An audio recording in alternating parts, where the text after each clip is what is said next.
from sending a text to streaming Netflix. The OSI model makes it all possible. Let's unravel its several layers just in minutes. Imagine sending a message to a friend on the other side of the world in seconds. It arrives, but behind the seconds, an invisible system orchestrates every steps. That system, the OSI, Open Systems Interconnection Model, a several layer framework that makes global communication possible.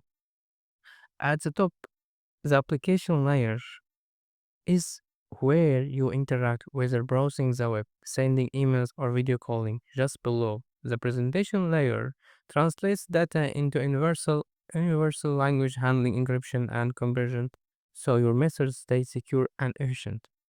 The session layer then manages the conversation, ensuring your call doesn't drop mid-sentence.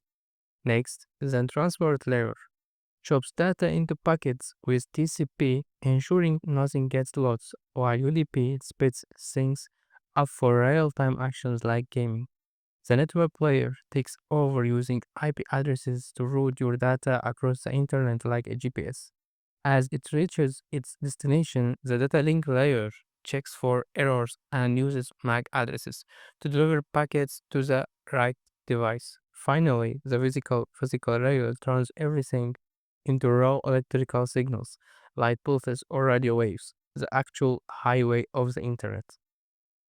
Without the OSI model, the digital world would be chaos. It's the reason you can stream, game, and connect seamlessly, even if you have never heard of it. Now, the next time you hit send, you will know the magic happening behind the seconds.